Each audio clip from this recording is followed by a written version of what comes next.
What's up everyone, this is faidalll, and today we're going to be taking a look at the Puretrak CL2. Puretrak is a company that definitely goes under the radar. You maybe have heard of them from either their boomer, old-ass talent mousepad or their more recent P51 mousepad, but either way their products are going to be more budget-oriented.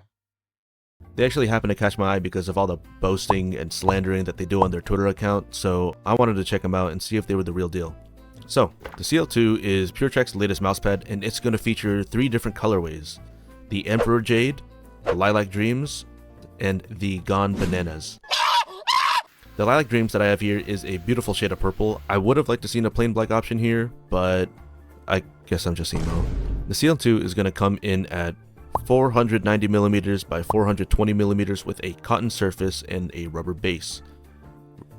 Rubber base? Like the same base they use on regular mousepads? Why am I getting a rubber base at this Oh, it's actually not that bad. So, you're gonna get this big guy rolled up in a box, but it pretty much comes out flat, which is awesome. Awesome. And with it being flat, it's able to stick to my desk fairly well. Sometimes in the middle of a gaming session, I find that it rotates or shifts just slightly, but this may vary with your desk surface. It doesn't feel quite glued to my desk, but it's good enough.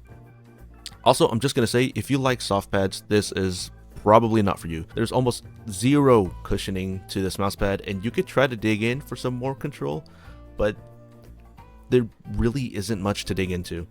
Rather than push down on the mouse, I sort of just get more friction with my ring finger when I play. Actually, I kind of do that with all my mousepads. Does anyone else do that, or is it just me? The only rubber base pad I have to compare this to is going to be the X-Ray Pad Equate Plus V2. And I do have to say that the Equate Plus V2 does have a good bit more cushioning, but we do have to consider that the Equate is going to be pricier. Hey, look, it's on sale. So, never mind, they're around the same price, but again, it does provide more cushioning while still having a rubber base like the CL2. You know what else the Equate Plus V2 has that the CL2 doesn't? Stitch edging! Yeah, so the CL2 is not going to feature any form of edging. I don't really mind that much, but it's not pretty in some areas, and that's like fresh out the box. After about 2 weeks, my copy started to fray and peel just a hair, which isn't super noticeable unless I'm staring intently at it, but it is a little disappointing. Actually, I'm going to retract what I said earlier about not minding the edge because I do feel it rubbing my skin, and even my sleeve sometimes. Of course, this is mainly going to happen when I move my mouse up, and you could get used to it, but it still bothers me. I actually have to double wrap my arm just to not feel it. According to Puretrak, the CL2 is going to be the exact same surface as their CL1 and their talent mousepads. It's just thicker and bigger. This thing is going to be more of a balance pad with a hint of control. So this is going to be slightly more tailored to you tech FPS fans, but of course it'll work fine on pretty much any game. According to Puretrak's comparison chart, this is apparently their fastest pad. I'm a glass/speed pad enjoyer, so it took some time to adjust to this. Even though it isn't fast or anything, the glide is still very smooth and very consistent. The surface stitching is pretty tight. I don't expect this to loosen, tear, or fall apart anytime soon. It does have a slight texture to it, nothing like the Equate Plus V2. Rubbing my hand on it, it sort of just reminds me of a regular old mousepad. In fact, let me bring in my regular old mousepad. So, as I mentioned, on the CL2 there is a slight texture when moving my hand across it, but there's almost a sort of silky quality to it, especially when compared to this basic ass mousepad. There aren't any mud spots or anything that I can find, or any varying textures, grains, whatever, so it's super duper consistent, which is really good at this price. I could try to look for some X and Y inconsistencies, but I don't really notice anything. Meanwhile, on this pad, I could definitely feel a ton of stuff. Of course, this being a balance pad, being a balance pad, there is going to be a fair amount of dynamic friction.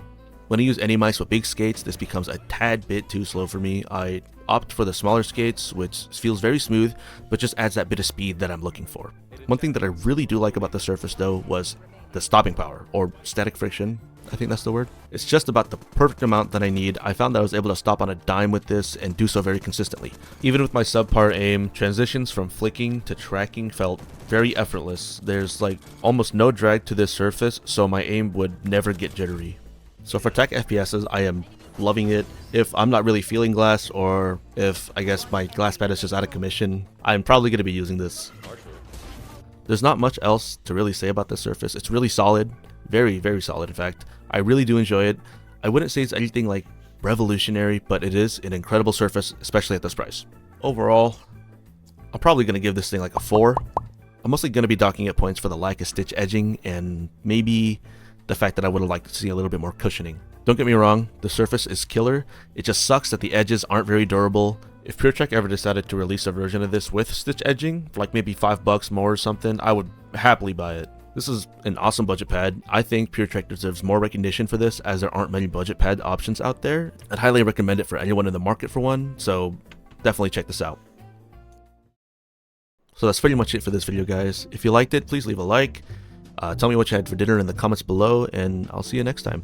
Peace.